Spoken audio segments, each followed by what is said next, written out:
Hi. I was going to talk today about the Chekhov gun, but then I realized that I should firstly talk about the concept of exposition. But not in the context of photography, but as a narrative tool. So welcome to the third episode of the Storyteller Tales. I'm Paul, and let's begin.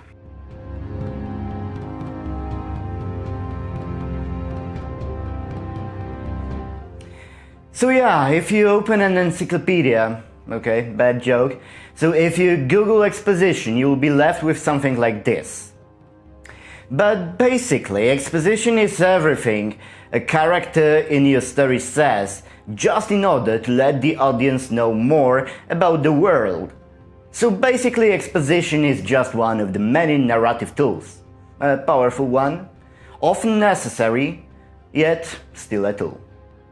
Often inexperienced artists, and sometimes even those experienced ones, use it too much, and then we are left with something like this.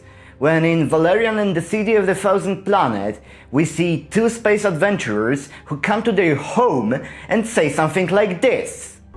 Alex, can you update us? I'd be delighted to.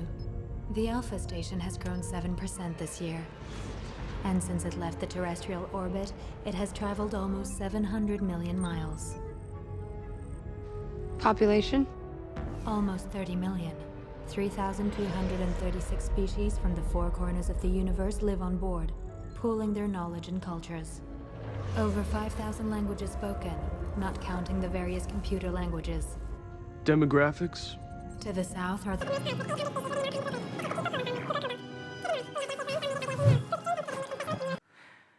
It immediately got us out of immersion in the story. After all, how am I supposed to believe that protagonists live there and have no idea what species live there? Like what?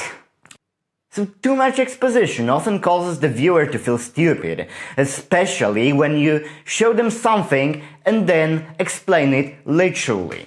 This is a pencil. And trust me, no one wants to feel stupid. With that said, we can't say that exposition is bad. We often need it to properly explain something to the viewer. I was watching Akira recently, and here we have like the whole 2 minutes of two people just sitting in a room and doing exposition. Yet, it felt natural. Because one of the characters didn't know exactly what was going on and was trying to figure it out for an hour and a half.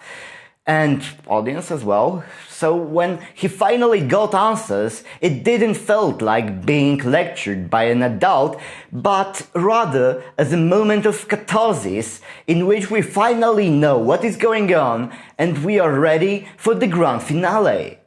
So yeah, it was a fairly good exposition. Yet, in the same movie, we can see much more subtle ways of world building. For example, in one of the first scenes, we see a protest in the old part of the city. This automatically shows us that the city council, whoever they may be, are not good, or at least are not strong. We see gangs fighting with each other. All the visuals are telling us that this is a not good a place to live. And this is a key element to good world building in films. Visuals. Actually, there is even a rule that is often mentioned when talking about exposition.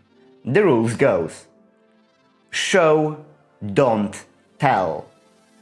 It was popularized by Percy LeBuck, and even if it don't apply to every situation, it is basically a good starting point. Okay, but if it's such a good rule, then why not apply it everywhere? Well, there are two main reasons for that. First, imagine for a moment that we don't use exposition at all and only do world building by the visuals. It can lead to the situation when, apart from dialogues and action scenes, our movie is just pantomime. Second, we don't want audience to feel stupid, but we also want them to understand our works. So giving them exposition increases our chances to be understood. So we need to find that sweet spot when we give enough exposition for everybody to understand our story. Yet, for those who are looking for it, we shall give some hints and additional informations. Okay, so how we can build believable exposition? We need to follow 3 rules. Firstly, we need at least 2 characters, because, well, talking to the thin air feels stupid. Secondly, the character who is asking can't know the answer already. For example, the general won't be asking how much men are in a squad or what is the purpose of certain maneuvers. It would be silly and counter-immersive. And finally, the third rule. You need to ask yourself how much you want to tell your audience. Here we go back to Akira. This exposition scene could be made an hour earlier, yet the director decided that he wanted the audience to wonder what exactly is happening. So you too have to decide how much you're gonna tell your audience before the fact, or whether to tell them just after the fact. It's up to you. So I won't tell you the right proportions of exposition and environmental storytelling. This is your thing to decide. Do you want a more mysterious story where barely anything is said up front? Or do you want more complete image of your world, but with risk of letting the audience feel stupid? Whatever you decide, just remember to make your dialogues natural. And, well, don't forget about the visual storytelling. Whatever this would be, a magazine, empty box of drugs, destroyed clothes, or something as subtle as acting. So yeah, that would be it for today. Hope you liked it. If you did, leave a like or maybe even subscription. And I'll see you guys next time.